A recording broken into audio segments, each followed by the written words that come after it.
종교시장론이라는 그런 말이 있습니다. 종교 현상을 수요와 공급이라는 이 시장 상황으로 설명하려는 그런 경제학적 접근이에요. 쉽게 말해서 종교 생활도 종교 서비스가 판매되고 구매되는 이 거래되는 시장이다, 이렇게 보는 관점이에요. 이 관점에 따르면 이 세상의 모든 종교는 공급자가 돼요. 판매자가 돼요. 그리고 신도들은 수요자요, 구매자가 돼요.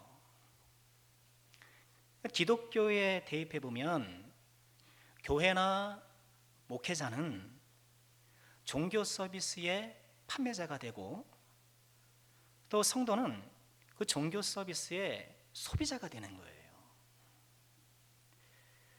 어떤 언론 보도에 따르면 우리나라 교회 전체의 한 해 헌금 규모가 약 3조 원 가량 된다라고 추정합니다.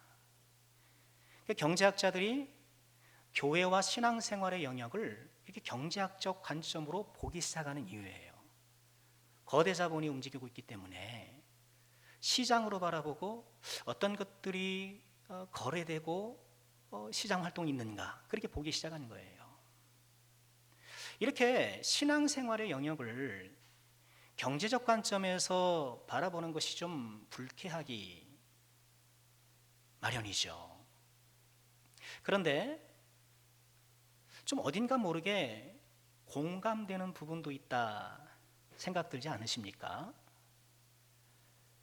왜냐하면 우리 신앙생활의 양식을 보면 적어도 그 외관상 수요 공급의 법칙이 적용되는 시장의 모습이 없지는 않기 때문이에요. 벌써부터 이 교회나 목회자는 종교 서비스를 혹은 종교 상품을 개발하고 판매하는 그런 공급자 위치에 있어 왔어요. 쾌적한 예배 환경을 구성하고, 또 설교도 소위 말하는 그런 현대적 설교? 어떤 건지 모르겠습니다만, 그렇게 좀 설교도 좀 세련되게 하려고 그렇게 애를 쓰고, 체계적인 양육 프로그램을 도입하고 우리 주일학교 아이들을 또 교육할 수 있는 그런 프로그램들을 또 개발하고, 또 시의적절한 행사를 통해서 또 성도들의 믿음을 이렇게 부추겨주고, 질 좋은 종교 서비스를 제공하기 위해서 교회와 목회자가 노력해왔던 것, 그렇게 보이는 측면이 있어요. 또 성도님들의 입장에서 보면 주변의 많은 교회들을 비교 평가하면서 더 좋은 양질의 종교 서비스가 제공되는 교회를 선택해 왔어요. 그러니 우리 신앙생활을 이렇게 경제적 관점에서 수요 공급의 원칙이 적용되는 시장으로 보는 것이 불쾌하기는 하지만, 적어도 우리의 외관을 볼 때에 전혀 터무니없는 말이다 라고 보기는 어려운 측면이 있다는 거예요. 소위 이런 교회의 시장화에는 두 가지 원인이 있다고 나름 관찰됩니다. 하나는 우리의 상황이 좀 변했어요. 어떤 상황입니까? 한국 선교 초기에는 선교사님들이 이른바 선교지 분할 정책이라는 것을 했어요. 그러니까 대한민국을 선교할 때에 여러 교단의 선교사들이 들어오다 보니까 서로 중복될 수 있지 않습니까? 그럼 노력이며 비용이며 이런 것들이 겹치기 때문에 효율성이 떨어지잖아요. 그러니 각 교단의 대표들이 모여서 우리는 이쪽 지역을 선교하고 너희는 저쪽 지역을 선교하고, 이렇게 선교지 분할 정책을 펼쳤어요. 지혜롭죠. 우리 군산 지역은, 이 전라도 지역은 미국 남장로 교회가 담당해서 선교를 했어요. 우리 교회의 초대 당회장 부일염 선교사님이 미국 남장로회 소속이에요. 이렇게 선교 초기부터 선교지 분할 정책을 실시했기 때문에 꼭 그런 것은 아니지만 5천 명 이상 인구가 되면 자유롭게 선교도 했었어요. 꼭 그런 것은 아니지만 대개 한 지역에 한 교회가 있었어요. 그렇죠, 어르신들? 옛날 보면 한 지역에 한 교회예요. 그리고 농경사회가 이렇게 지속되면서 한 지역에 한 교회가 상당히 고착화됐었어요. 저 어렸을 때도 마찬가지죠. 우리 동네 교회 있고 또 다른 교회, 다른 동네를 가야 교회가 있고 동네마다 교회는 하나 정도였죠. 그런 시절에는 신앙생활을 하려면은 어쨌든 우리 동네 교회를 가야 해요. 그죠? 교통의 어려움도 있고, 그죠? 시간상. 그러니 싫든 좋든 동네 교회가 제공하는 예배와 설교와 목양을 일반적으로 받아야 되는 입장이 있어요. 그런데 이제 산업화 도시화가 되면서 상황이 완전히 바뀌었죠. 골목마다 교회가 몇 개씩 들어서고, 밤에 야경을 보면 곳곳에 십자가가 번쩍번쩍하고, 이렇게 여러 교회들이 공존하는 상황이 되니 자연스럽게 여러 교회들을 비교하게 돼요. 그래서 나에게 맞는 교회를 선택할 수 있는 상황이 된 거예요.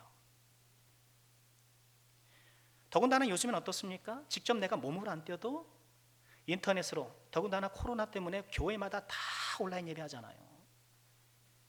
교회마다 다 할 수 있는 교회는 다 온라인 예배를 하니까 몇 번의 클릭만으로도 여러 교회를 내가 비교하고 평가할 수 있는 상황이 된 거예요.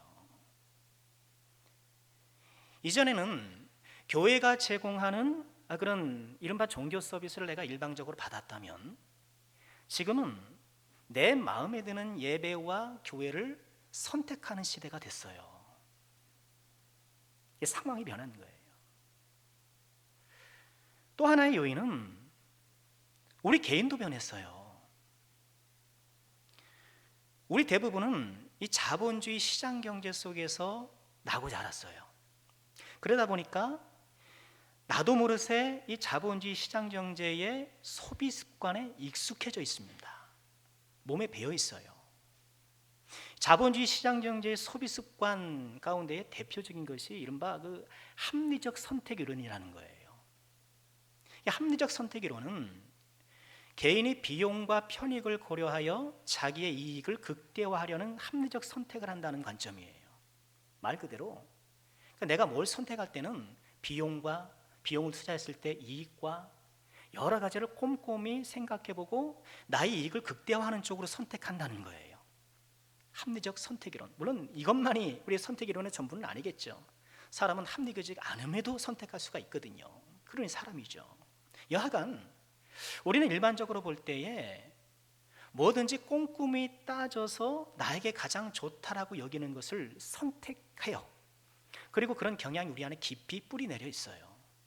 마트에 가도 어떻습니까? 똑같은 토마토 케첩을 사도 가격을 보고, 성분을 보고, 유통기간 보고, 함량을 보고, 그러다 보니까 저 같은 사람은 마트 가면 어떻습니까? 빨리 집에 갔으면 좋겠고, 그냥 대충 사지. 저는 마트에 가는 순간부터 빨리 집에 갔으면 좋겠다, 그런 생각으로 쫓아다녀요. 모든 남자들이 그런 건 아니겠죠. 자녀들의 학원도 마찬가지잖아요. 이 학원의 선생님이 어느 정도의 티칭 능력이 있는가, 근데 이 학원을 통해서 어느 정도의 학교를 이렇게 갖고 진학률은 어떠한가, 그런 거 보죠. 또 비용과 또 아이가 따라갈 수 있을까, 아이 학습 능력과 여러 가지를 꼼꼼히 따져서 내가 가장 이득이 되겠다 하는 것을 선택하는 거예요. 결혼을 할 것인가 말 것인가, 결혼하면 아이를 낳을 것인가 말 것인가, 아이를 낳으면 몇 명을 낳을 것인가. 이거는 이전 시대에는 이런 질문 자체가 없었던 거예요. 그렇죠? 결혼을 안 한다라는 생각 자체가 없었던 거예요. 당연히 때가 되면 결혼해야 된다고 생각했고, 또 결혼하면 자녀를 출산해야 된다라고 생각을 했지, 결혼과 출산이 선택의 문제가 된 것은 굉장히 최근 일이에요. 특별히 무자르시듯이 이렇게 자를 수는 없겠지만 80년대 후반 90년대에 이렇게 태어나기 시작한 사람들 가운데 이제 특별히 그런 인식들이 강해지는 것 같아요. 그때가 언제입니까? 정치적으로는 민주주의, 경제적으로는 자본주의 시장 경제가 우리나라 가운데에 가장 득세하고 가장 발전할 때예요. 우리 어르신들은 그러지 않아요. 그죠? 군사 독재 시절 여전히 그냥 뭐 그때 뭐 하라면 하고 막 이렇게 주눌러서 살았잖아요. 인류 역사를 보면 사람이 뭔가를 선택하기 시작한 것은 굉장히 최근의 일이에요. 누가 선택합니까? 내가 조선시대 노비로 태어났는데 뭘 선택합니까? 시키는 대로 하는 것이지. 고작 선택하는 것은 밭 갈 때 호미를 먼저 쓸까 괭이를 먼저 쓸까 뭐 그 정도겠죠. 그럼 양반은 뭐 그렇게 선택했는가? 아니요. 양반은 장사를 하고 싶어도 못해요.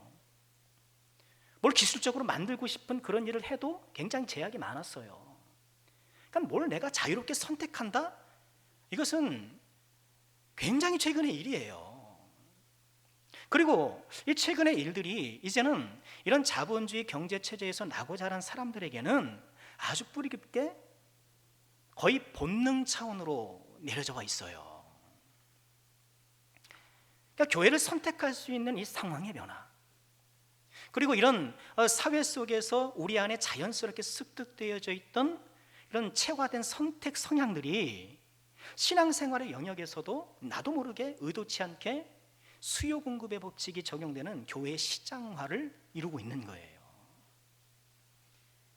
교회의 시장화, 좀 이 용어 자체가 좀 불쾌한 용어긴 한데 이미 이것은 옳고 그름의 문제를 벗어났어요. 이것이 옳다 그르다라는 건 논의의 의미가 없어요.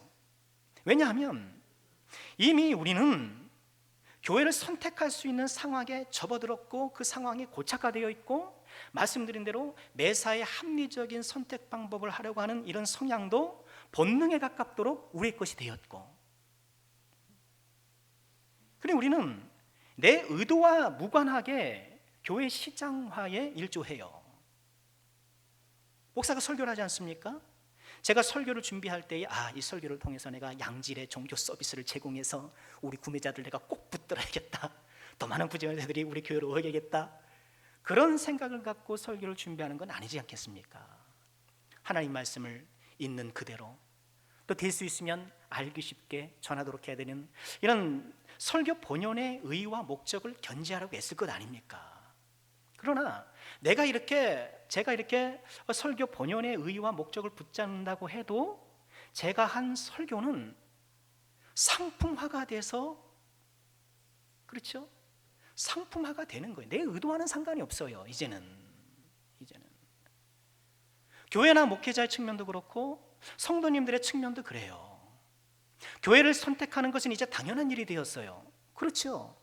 그럼 선택하지 말란 말인가? 그럴 수 없잖아요. 우리 주변에 교회가 다수인데 그 중에 한 교회를 선택해야 되려면 내 몸이 다수가 아닌 이상 하나를 선택해야 되고, 그럼 비교하고 평가할 수밖에 없는 것이죠.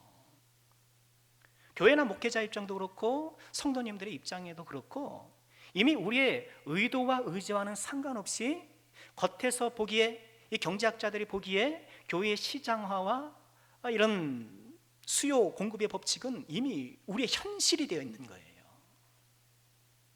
현실이에요. 이 가운데 우리가 할 수 있는 것은 뭐냐 하면은요, 이렇게 제한되어 있는 이런 조금은 불편한 이런 상황 속에서 우리는 될 수 있는 대로 믿음의 순수성을 지키려고 노력해야 되는 거예요. 그렇죠? 이게 영향을 받지 않을 수가 없어요. 이런 시대적 흐름과 이런 환경에 나는 조금 더 영향을 받지 않는다? 그런 사람은 없습니다. 그런 사람은 없어요. 여러분, 제가 설교할 때에 독사의 자식들아 이런 말 쓸 수 있을까요? 세례 요한은 그랬잖아요. 독사의 자식들아. 그러면서 그냥 강력하게 설교했잖아요. 그럴 수 없어요. 왜 그렇습니까? 이런 시장성의 영향을 제가 잠재적으로 의식하고 있기 때문이기도 한 거예요. 물론 그렇게 거친 언사가 반드시 효과적인 것은 아니죠. 성령께서 역사해 주셔야 되는 것이지 목사가 거칠게 말했다고 해서 그것이 효과가 있는 것은 아니니까. 그런다 할지라도 이런 나도 모르는 이런 시장을 의식하게 하는 것들이 강단에서 어떤 헌신과 어떤 하나님에 대한 열정과 회개와 십자가와 이런 설교보다는 위로하고 격려하고 복주고, 좀 가만 보면 없지는 않지만 상당한 이 메시지의 퍼센테이지는 그렇게 사람들을 위로하는 쪽으로 가는 경향이 많아요. 예수님의 복음서의 말씀 보면 그렇지 않았는데, 깨어나라, 기도해라, 회개하라. 예수님 굉장히 적극적으로 말씀하셨는데, 예수님의 말씀을 대언하는 오늘날의 설교자는 예수님만 못한 거예요. 왜? 나도 모르게 시장성의 영향을 받고 있는 거거든요. 우리가 어쩔 수 없이 지금 맞닥뜨리고 있는 이 교회 시장화의 현상 속에서, 이 현실 속에서 우리는 어떻게든지 우리 믿음의 순수성을 잃지 않기 위해서 정말 각고의 노력을 해야 되는 거예요. 교회 시장화가 가져오는, 또 우리가 좀 주목해야 될 심각한 부작용이 있어요. 오늘 그 말씀을 같이 나누고 싶은 것인데, 그건 사랑의 결핍이에요. 사랑의 결핍. 교회의 시장화는 사랑의 결핍이라는 치명적 부작용을 가져와요. 일반적으로 보면 경제적 관계는 사랑의 결핍을 가져오기 쉬워요. 그러니까 인간적으로 그냥 평범하게 만났으면 그냥 좋은 친구가 될 수도 있었던 사람들이 경제적 관계로 만나게 되면 그 친밀도가 떨어져요. 깊어지기가 어려워요. 또 평상시 친한 친구도 돈 거래를 하기 시작하면 그 우정에 금이 가기 쉽고, 그렇죠? 가족 간에도 마찬가지예요. 형제 간에도 그냥 내가 한 부모에서 났으니까 서로 사랑하고 이렇게 뭐 하면 좋은데, 거기서 돈 거래가 일어나기 시작하면 뭔가 좀 문제가 발생할 가능성이 높아지는 거예요. 이 경제적 관계라는 것은 이득을 목적으로 하잖아요. 이득을 목적으로 하기 때문에 상대적으로 사랑은 줄어들 수밖에 없는 거예요.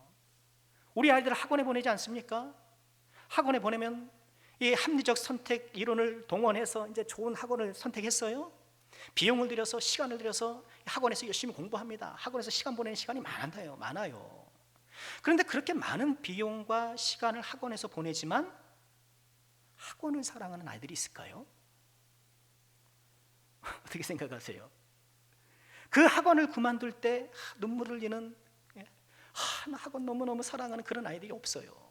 왜? 그것은 경제적인 목적으로 맺어진 관계이기 때문에 그래요.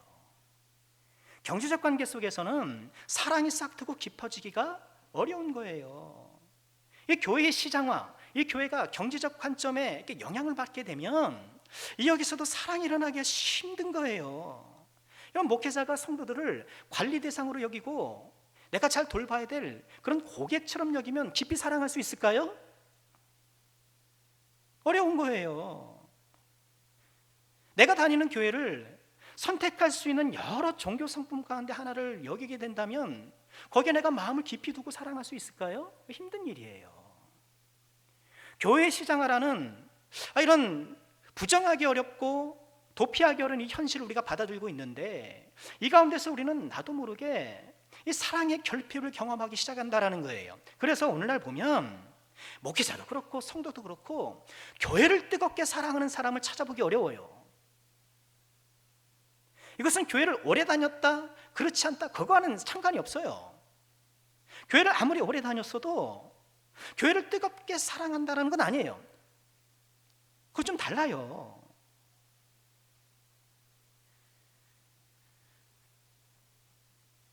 교회를 사랑하는 사람을 찾아보기 어려운 이 시대, 우리 모두의 안타까운 문제인 거예요. 교회의 시장화가 가져오는 아주 치명적인 부작용이라고 저는 봐요. 이런 오늘날의 우리 시대 상황에서 오늘 우리가 읽었던 이 말씀이 너무나도 강력한 도전이 되는 거예요. 6절 말씀 보실까요? 예루살렘을 위하여 평안을 구하라. 예루살렘을 사랑하는 자는 형통하리로다. 예루살렘의 평안을 구하고 예루살렘을 사랑하는 자, 하나님이 찾는 사람. 우리 세 번째 주일 이렇게 같이 이 주제로 말씀을 나누고 있는데, 이 교회의 시장화 속에서 사랑이 결핍되고 있는 이 안타까운 시대에 하나님이 찾으시는 사람이 있다고 한다면 예루살렘을 사랑하는 자, 교회를 사랑하는 자, 하나님께서 그런 사람을 찾으리라는 거예요. 예루살렘을 사랑하는 자는 형통하리로다.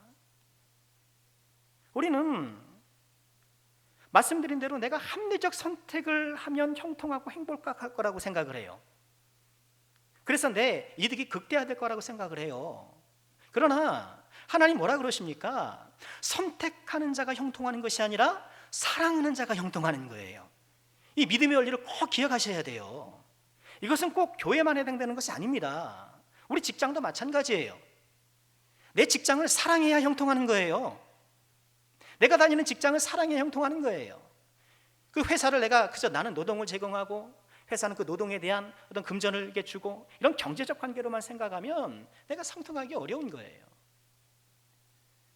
내가 회사를 사랑하고 내가 하는 일을 좀 사랑하고 또 부족하고 좀 마음에 안 드는 것도 있지만 사랑하는 사람이 형통하는 것, 이런 믿음의 원리라고 꼭 믿으시고요. 사랑하는 자가 형통한다. 사랑하는 자가 형통한다는 꼭 기억하시고 이 사랑을 통하여서 인생의 형통의 길을 열어가시는 주의 종들 꼭 되시길 바랍니다. 예루살렘을 사랑하는 자는 형통하리니. 예루살렘을 사랑하는 자. 우리 다음 주일에 일꾼을 선출하는데 어떤 분을 우리가 선출하고 또 선출된 분은 어떤 사람이 되어야 될까? 아니 이미 우리는 직분을 받고, 아니 직분을 받고 안 받고를 떠나서 하나님 앞에 살아가는 우리들은 어떤 사람이 되어야 할까? 예루살렘을 사랑할 수 있는 사람, 교회를 사랑할 수 있는 사람, 하나님께서 찾으시는 사람, 바로 그런 사람이라는 것이죠. 우리가 왜 예루살렘을 사랑해야 하는가? 오늘 말씀을 통해서 한 가지만 좀 묵상하고 살펴보면서 말씀 마칠게요. 자, 오늘 이 말씀은요, 시편 122편인데 성전에 올라가는 노래라는 이런 제목이 달렸어요. 성전에 올라가는 노래가 뭘까? 이스라엘 백성들은 1년에 3번은 예루살렘 성전을 방문하게 되어 있습니다. 하나님의 율법이에요. 근데 성전을 방문하러 갈 때, 순례하러 갈 때에 다 걸어갈 것 아닙니까? 뭐 차를 타고 가겠습니까? 뭐 비행기를 타겠습니까? 그리고 여행길이 고단한 거예요. 논밭에서 일하는 분들이 노래를 부르면서 노동의 고단함을 달랬던 것처럼 이렇게 순례길을, 예루살렘 순례길을 가는 사람들이 어떻게 해요? 이런 성전에 올라가는 노래를 부르면서 여행의 고단함을 위로했던 거예요. 성전에 올라가는 노래, 하나님 앞에 예배하러 가는 노래. 1절부터 5절까지는 예루살렘의 아름다움을 노래해요. 그리고 6절부터 9절은 예루살렘을 사랑하기를 촉구하고 예루살렘을 축복하는 내용이에요. 예루살렘의 아름다움을 보고 예루살렘을 축복하는 이런 축복의 시인데, 여러분 오늘 말씀을 통해서 우리는 어떻게 예루살렘을 사랑해야 하는가? 예루살렘을 사랑하는 자가 왜 예루살렘을 사랑해야 되는가를 살펴보기로 원하는데요. 우리 1절 말씀 한번 읽어볼까요? 1절 다 함께 읽어보겠습니다. 함께 합니다. 사람이 내게 말하기를 여호와의 집에 올라가자 할 때에 내가 기뻐하였도다. 여호와의 집에 올라가자 할 때에 내가 기뻐하였도다. 여러분 여기서 우리 시인의 마음이 느껴지지 않습니까? 밥 먹으러 갑시다. 아이고 기쁘고. 우리 좋은데 우리 단풍 구경 갑시다. 아이고 좋아요. 그런 것도 좋을 수 있겠지만 여호와의 집에 올라가자는 말에 시인은 기뻐하고 있는 거예요. 그 마음이 예루살렘을 얼마나 사랑하고 있는가를 엿볼 수 있는 것 아니겠습니까? 여기서 우리가 주목해야 되고 또 적용해야 될 것은요, 예루살렘은 사랑의 대상이라는 거예요. 예루살렘은 사랑의 대상이에요. 여러분 교회는 우리가 사랑해야 될 곳이에요. 이것을 꼭 기억해야 돼요. 보통 우리는 은연중에 교회를 내가 사랑받는 곳으로 생각해요. 또 당연히 우리는 사랑받죠. 하나님의 은혜로 사랑을 받고 성도들의 그런 또 사랑으로 사랑을 받고, 교회는 받는다고 생각. 교회 왜 다녀? 야 너 교회 왜 다녀? 아 그래야 마음이 편해. 마음 편해서 교회 가는 거야. 뭐 받는다는 거예요. 그러니까 우리는 은연중에 교회는 받는 곳으로 여길 때가 있는데, 물론 우리는 하나님 은혜를 받지만 동시에 우리가 잊지 말아야 될 것은 뭐예요? 교회는 우리가 사랑해야 될 대상, 교회는 우리의 사랑을 기다리고 있는 곳이라는 거예요. 왜 그런가? 왜 교회는 사랑할 만한가? 교회를 사랑할 만한 가치가 있는 곳이라는 것을 이 3절과 4절이 이렇게 설명을 해요. 예루살렘아, 너는 잘 짜여진 성과 같이 건설되었도다. 지파들 곧 여호와의 지파들이 여호와 이름에 감사하려고 이스라엘 전례대로 그리로 올라가는도다. 지금 예루살렘의 아름다움을 노래하는데 어떻게 노래하고 있습니까? 너는 잘 짜여진 성읍이로구나. 이거는요, 시인이 예루살렘을 쭉 바라보면서, 어쩌면 저 언덕 어디나 뭐 건물 옥상에 가서 보는지도 모르겠습니다. 보면서 예루살렘 성내에 많은 집들이 오밀조밀하게 서로 얽혀 있고 긴밀하게 서로 이렇게 하나가 되어 있는 모습을 보는 거예요. 너는 잘 짜여진 성읍이로구나. 예루살렘의 오밀조밀한 이 건물의 연계를 보면서 그것을 아름답게 보고 있는 거예요. 또 4절에 보면 지파들이 곧 여호와의 지파들이 줄줄이 이스라엘의 전례대로 예루살렘에 모여드는 거예요. 오밀조밀하게 구성되어 있는 이 예루살렘의 잘 짜여진 성읍, 그리고 이 성읍으로 달려오고 있는 많은 지파, 각 지역에서 이 예루살렘을 보기 위해서 달려오는 그 많은 사람들, 이 모습을 보고 지금 시인은 이 예루살렘을 아름답다 선포하고 있는데 뭘 보고 아름답다고 칭찬하는 거예요? 이스라엘 하나님,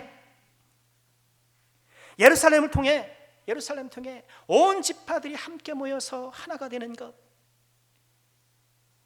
예루살렘이 구심점이 되어서 온 이스라엘 지파를 하나로 묶고 있는 이 장면을 보고 예루살렘을 아름답다 얘기를 하며 노래하고 있는 거예요. 우리가 교회를 사랑하는 이유를 너무너무 많이 될 수 있겠죠. 피로 값주고 주신 교회 아닙니까? 교회가 괜히 생겼습니까? 어쩌다가 뜻 맞는 사람들이 모여서 우리 교회 합시다 해가지고 교회가 생긴 것입니까? 교회는 피로 값주고 사신 곳이에요.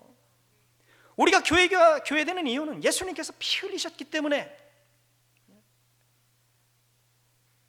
우리가 교회를 사랑하는 이유가 참 많이 있지만 오늘 말씀을 통해서 우리가 꼭 붙들어야 될 이유가 뭔가요? 이 교회가 바로 우리를 한 몸이라고 부르는 것이기 때문에, 교회를 통해 우리가 하나가 되기 때문에. 그러나 이 하나라는 것은 우리 하나 됩시다, 우리 뭐 통일합시다, 인간적인 하나가 아니라 하나가 되어 그리스도의 몸이 되기 때문에, 그래서 교회가 귀한 거예요. 고린도전서 12장 12절에 보면 몸은 하나인데 많은 지체가 있고 몸의 지체가 많으나 한 몸과 같이 그리스도도 그러하다. 너희는 그리스도의 몸이요 지체의 각 부분이라. 교회를 사랑하는 이유, 우리가 예루살렘을 사랑하는 이유, 여러 이유가 있겠지만 이 예루살렘이 바로 그리스도의 몸이기 때문에, 예수님의 몸이기 때문에 교회를 사랑해야 하는 것이죠. 도마가 그런 말을 했었죠. 부활하신 예수님이 나타날 때 현장에 없었잖아요. 그래서 난 예수님 직접 봐야 믿겠어. 그 못자국과 창자국에 손가락을 직접 넣어봐야 그래 내가 믿겠어. 예수님이 그에게 다시 나타나 주셨죠. 도마에게 자기 모임을 보이신 예수님, 그 예수님이 오늘날 우리들에게도 자기 몸을 보여주셔요. 그 몸이 뭐예요? 교회예요. 교회는 예수님의 몸이에요. 도마가 보고 싶어 했고 또 많은 사람들이 봤으면 예수님 보여주세요, 보여주세요. 예수님 어디서 볼 거예요? 교회를 보시면 돼요. 교회가 예수님의 몸이에요. 그렇기 때문에 교회를 사랑하는 것이 예수님을 사랑하는 거예요. 교회의 각 지체들을 사랑하는 것이 예수님을 사랑하는 것이고, 교회의 한 모임을 사랑하는 것이 예수님을 사랑하는 거예요.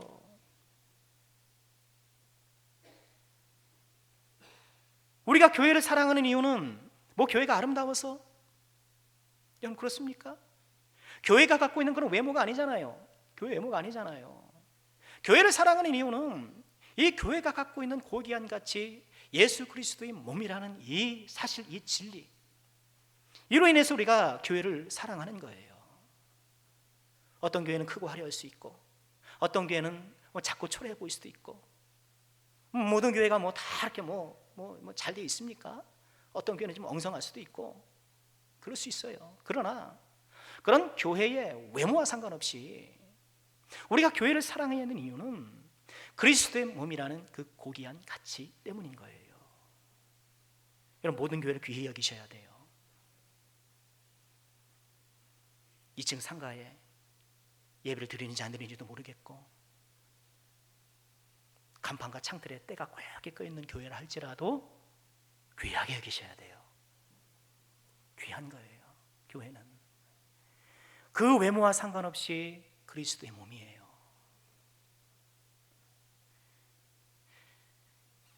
예수님께서 예수님 배반한 베드로를 부활하신 후에 만나셨잖아요. 갈릴리 호숫가에서.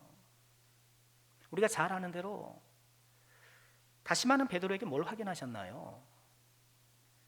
내가 나를 뭐하느냐? 사랑하느냐? 3번이나 물으셨어요. 왜 사랑을 물으셨을까? 왜 사랑을 물으셨을까? 저는 예수님도 사랑받고 싶었기 때문이라고 묵상해요. 그렇지 않으면 나를 사랑하느냐 그걸 왜 확인해요? 당신 나 사랑해? 그럼 왜 물어보는 거예요? 심심해서 물어보는 거예요? 여보 나 사랑해? 사랑받고 싶다는 거잖아요. 예수님이 제자에게 베드로에게 3번 사랑을 물으신 것은 그만큼 사랑받고 싶어 하시는 예수님. 예수님도 사랑받고 싶어 하세요. 그럴 만도 하죠. 십자가에서 예수님 남겨놓고 다 돌아섰잖아요. 다 돌아섰잖아요. 예수님을 보고 놀라는 사람들은 많았어요. 야 저런 기적을, 야 저런 말씀을. 놀라는 사람은 많았지만 예수님을 사랑하는 사람은 많지가 않았어요. 제자들이 사랑한다고 고백은 했어요. 주는 그리스도 살아계신 하나님의 아들입니다. 다 버려도 저는 안 버립니다. 그런데 진심이기는 했으나 얕아요. 거짓은 아니었지만 깊지 못해요. 즉흥적이었어요. 부활하신 예수님이 제자들에게 사랑을 물으셨다라는 것은 너무너무 당연한 거예요. 예수님도 사랑받고 싶어 하세요. 여러분 다 사랑받고 싶어 하잖아요. 예수님 저 말고도 사랑하는 사람 많은데요. 저 김 집사님 저보다 예수님 사랑하니까 그로 만족하세요. 아니라 그 많은 사람의 사랑을 받으시기도 하지만 나의 사랑을 받고 싶은 거예요. 나의 사랑을 받고 싶어 하시는 거예요. 사랑받고 싶어 하시는 예수님을 우리는 어떻게 사랑할 수 있을까요? 교회를 사랑해서, 그리스도의 몸된 교회를 사랑해서 우리는 예수님을 사랑하게 되는 거예요. 예수님을 사랑한다면서 예수님의 몸을 사랑하지 않는다? 그건 있을 수 없는 얘기잖아요. 나는 예수님을 얼마나 사랑하나요? 나는 교회를 얼마나 사랑하나요? 혹시 예수님과 교회에 대한 나의 사랑은 부활하시기 이전 그 베드로의 그런 사랑의 수준은 아닐까? 진심이긴 하나 깊지 못한가? 거짓은 아니나 즉흥적이고 얕은 것. 그런 사랑으로 나는 만족하고 있는 것은 아닐까? 여러분 주님을 향한 우리의 사랑, 주님의 묻는 교회를 향한 우리의 사랑은요, 부활하신 주님을 만난 베드로의 그 사랑이 되어야 될 줄 믿습니다. 부활하신 예수님을 만난 베드로의 사랑은 이전의 베드로의 사랑과는 다르잖아요. 그리스도의 몸된 교회를 위해서, 주님을 위해서 죽기까지 사랑했고 정말 순교까지 하잖아요. 우리에게 이런 사랑이 있기를 주의 이름으로 축원합니다. 또 예수님이 이렇게 말씀을 하셨어요. 내가 너희를 사랑한 것 같이 너희도 서로 사랑해라. 예수님 우리에게 사랑의 계명 주시면서 그 사랑의 또 기준이 되는 것, 그 사랑의 모범이 되는 것을 당신의 사랑으로 제시해 주신 거예요. 예수님 우리를 어떻게 사랑하셨나요? 우리 외모에 따라서 사랑하셨나요? 우리 육체적인 외모가 뛰어나서, 아니 우리가 뭐 잘 배워서, 아니면 사회적으로 이렇게 뭐 많은 사람들에게 존경을 받는 그런 사람이라서 여러분 우리 외모 따라 사랑하셨나요? 그렇지 않았어요. 사랑받을 자격이 턱없이 부족한 불완전하게 짝이 없는 우리였지만 예수님 기꺼이 우리를 사랑하셨어요. 예수님의 사랑의 계명은 너희도 서로 사랑하라. 우리 형제를 향한, 이웃을 향한 사랑이기도 하겠지만 또한 예수님을 향한 사랑이라고 저는 믿어요. 오늘날 치생교회는 다 부족하잖아요. 연약하잖아요. 이 땅의 교회들의 외모를 바라보면 우리가 사랑하기 힘들어요. 다 깨져 있잖아요. 다 깨져 있잖아요. 교회 보면서 사람들이 다 손가락질 하잖아요. 교회 왜 나가냐 그러잖아요. 교회 왜 나가냐고. 이렇게 깨져버린 그릇처럼, 상처난 그릇처럼 참 보잘것없는 이런 이 땅의 교회, 그리스도의 몸이지만 그럼에도 불구하고 나는 그런 교회를 사랑할 수 있는가? 예수님께서 기대하는 사랑, 그런 사랑이 아닐까요? 그런 사랑이 아닐까요? 예루살렘을 사랑하는가? 이 시대에 하나님께서 골목골목 거리거리 찾으시는 사람이 있다라면 영과 진리로 예배하는 사람을 찾으실 것이고, 항상 깨어 기도하는 사람을 찾으실 것이고, 교회의 시장화라는 이런 시대적 조류 속에서도 예루살렘을 사랑하고 교회를 사랑하는 사람, 우리 하나님께서 그런 사람을 찾으십니다. 말씀을 마칠게요. 교회가 시장화되고 또 그에 따른 부작용으로 사랑의 결핍으로 신음하는 이 시대에 우리 하나님은 예루살렘을 사랑하는 자를 찾으십니다. 교회를 사랑하는 자를 찾으십니다. 주여, 제가 여기 있나이다. 제가 여기 있나이다. 부족하지만 예루살렘을 사랑하겠습니다. 연약하지만 주님의 몸된 교회를 사랑하겠습니다. 나를 도와주세요. 이 시대에 교회를 사랑하고 예루살렘을 사랑하는 하나님이 찾는 바로 그 사람이 되어서 예루살렘을 사랑하는 자는 형통하리로다. 이 놀라운 은혜와 복을 꼭 받아 누리시는 우리 남성교회 모든 권속들 꼭 되시기를 주님의 이름으로 축원합니다.